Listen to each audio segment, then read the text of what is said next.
25th today, the 25th of March. What time is it?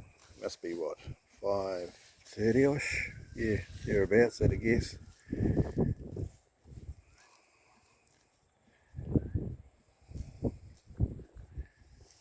So this horse here has got the best bloodlines in the world. I've worked it out. By Preferment, who's by Zabeel, who's by Sir Tristram. Out of Crafty Cowgirl, who's by Master Craftsman. And then the dam has got the Sovereign Edition, Starway and Zamazam blood backing it up. Mate, that's colonial. That's top breeding. And you know, we're lucky down here because we here in New Zealand didn't shuttle Zabeel or Sir Tristram or Zabeel. So in theory, if you have a look at Winx's pedigree, she's a Mr. Prospector descendant coming from Street Cry. If you have a look at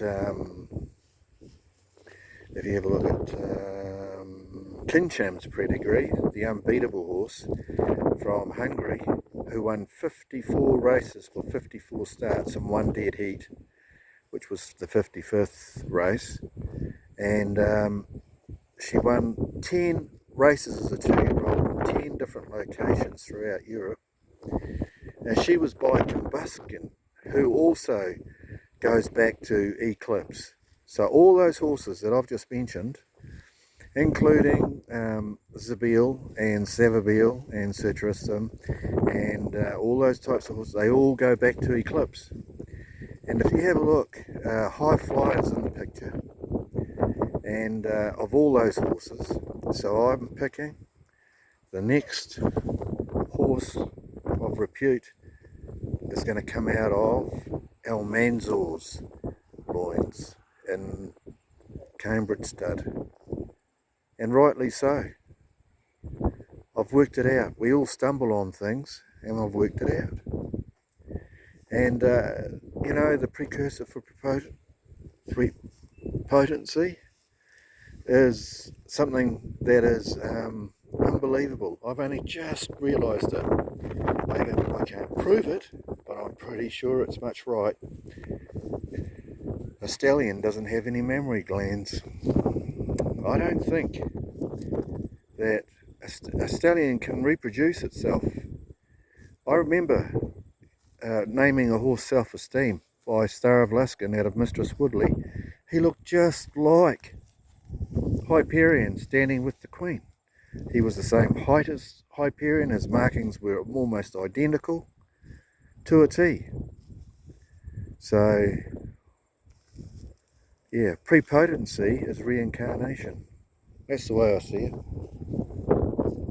As for this mare here, well,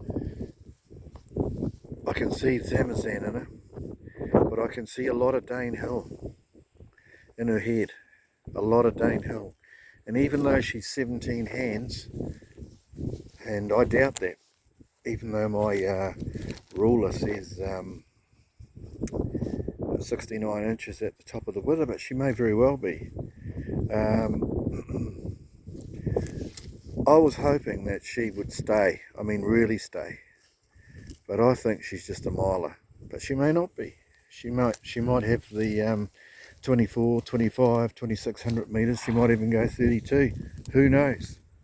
As all I know is I rode her down to Foxton and back, and she came home strong, and we fed it to her down the beach, and we timed it, and she came out of the ground at around 1200 metres. So yeah, no, this horse has got what it takes to be a racehorse. It takes a kilometre to get her warmed up. That's how big her heart is. She's got a girth of about 78 inches, I think, from memory, which is you know, 4 inches, yeah, 6 inches bigger than normal. 72 is around average. But don't let that fool you either, as the boss said. No matter what they look like, you can't make a silk purse out of a sow's ear. So anyway, to cut to the quick, as the boss said, that's what I like about you stable staff. You think you know everything. And that was to do with a horse called Our Cracker. When Ted came down at Woodley Stud, came down to check the horses that I was working on, and he asked me about the young hippie. I told him. It was a slip of the tongue. I thought it was a champion. And that's what he said. That's what I like about you stable staff. You think you know everything. And that horse went on to win 5 races in 10 seconds. And as many thirds, I think, and who the hell knows. I don't think it was ever out of the money. And to cut to the quick, I strongly believe that, because I turned up to work for the following day after telling him, and the horse was gone. Eddie Dickinson had it, and it was in training, race training, and I sort of yelled at Ted protestingly and said, you shouldn't let that horse go until I thought it was ready, because you know, you've got a horse that's got the body of a man with the mind of a child, and it takes a little bit of work to get them to mature mentally. And that's the tortoise and the hare. You know, you've got to give them that slow work, and it matures them mentally, and then they can go racing and they'll please you. They'll give you their best performance. That's what I strongly believe. And as much as there is change, some things just don't change, and that's all there is to it. But this is duty calls here. When you've got a horse and you're tethering it 3 or 4 hours a day, sometimes 5. I don't like to tether them for any more than 5 hours. I think that's plenty. 3 hours is good, I reckon. Even an hour and a half is good, especially with this long grass, because they can feed fast. You know, they really go for it and they enjoy it. And then you put them back in their paddock and they can run around, or you lunge them. And you know, if you want to make the most of the day and you've got plenty of time on your hand and you're not too far away, you take them off and you lunge them for 20 minutes, and then you put them back on the tether, and that does it just as well, just as long as you give them that exercise and move them around.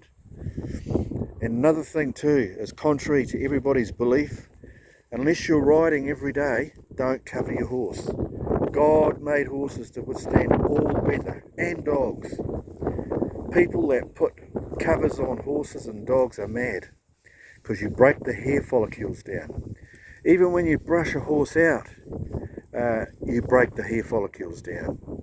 You know, you're brushing all the oil out to make it look all nice and shiny, when there's a reason why that oil is there in the skin. On the baseline of the skin, it builds up to protect the horse in all weathers. And this horse is just starting to balloon, because this is the 2nd season coming up that it hasn't had a cover, and that's how we're going to keep it. If you want to go for a ride, sponge her down.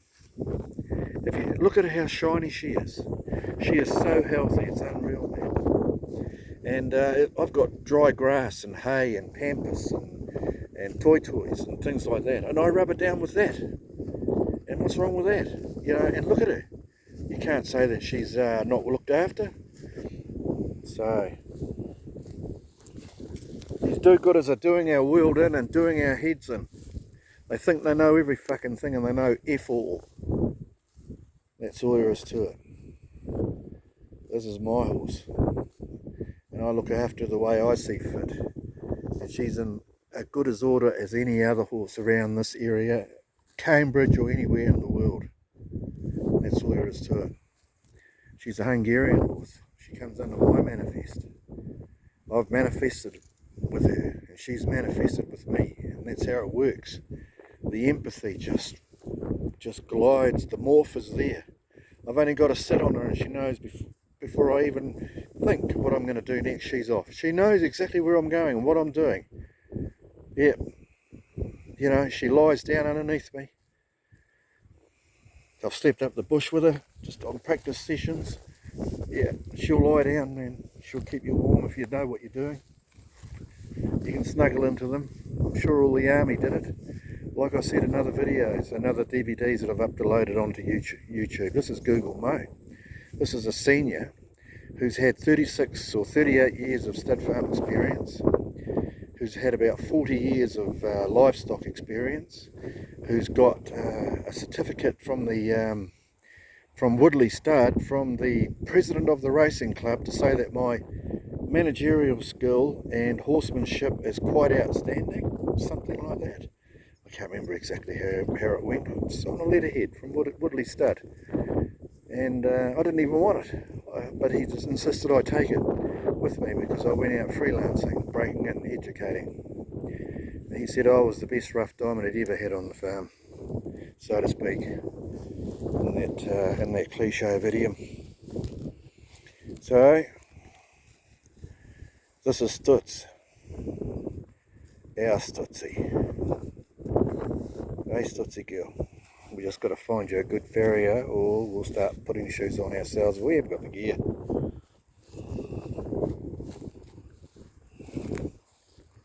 But one thing's for sure, we're going to sort the do-gooders out, because they're attacking me, ringing the SPCA, you're not this, you're not doing this, and you're not doing that. There's nothing wrong with my buddy horse or my dogs, and if they don't back off, I'm going to sue them, and I've got every right to. It's called harassment and other things. My lawyers told me all about it. I'm not a lawyer, so they can sort it all out. One thing's for sure, they've overstepped their mark, and I don't like that.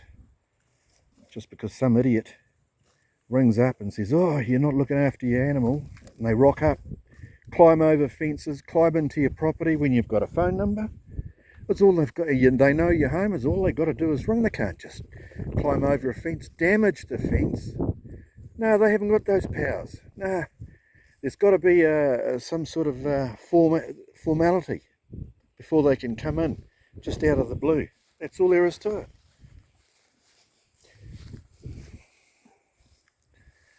Now we're going to sort them out somehow. There'll be someone out there that'll help me. Someone that's got the gift. The what's it called? There's a saying in our language. What's it called in English? The finesse. Yeah. Because I'm au fait all the way through, from dawn till dusk. We've ridden this horse from dawn to dusk in rain. We've led her for miles, ridden her for miles. Slept on the side of the road. Yeah, on the beach, in the forestry, down at looking for the samba deer. We wanted to film them and put them up on YouTube, but we couldn't find any.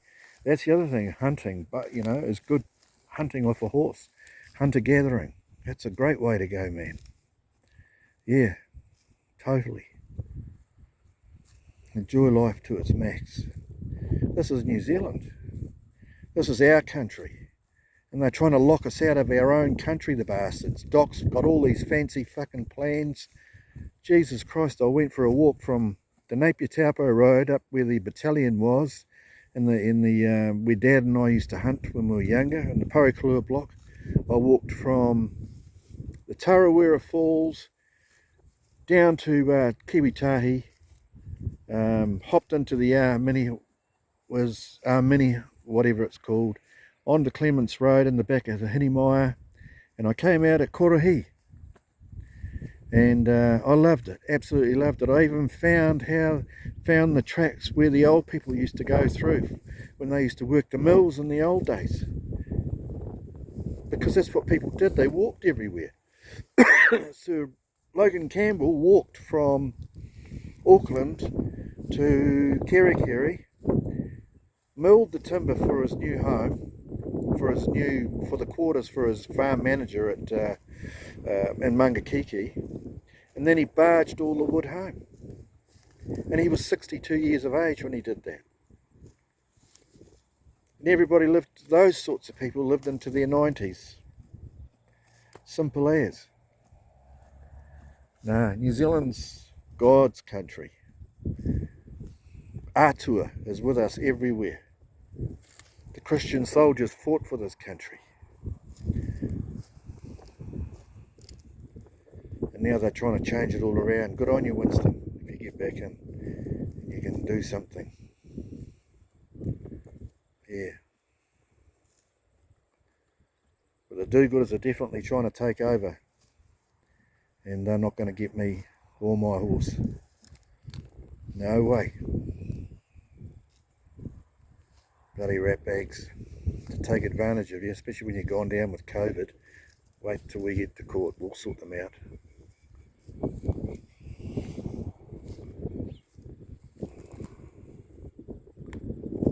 No apologies, nothing. They don't know consideration for your health and your welfare. Nah, man. Climb in over the fence and you're suffering from fucking COVID. You got pneumonia on the fucking lungs. No way, man. And the horse is bloody in top condition. They better piss off. I mean it. I'm going to put this up on YouTube and in any other media platform that I can find, they'll accept this upload, because those pricks need to be put in place. They've taken over.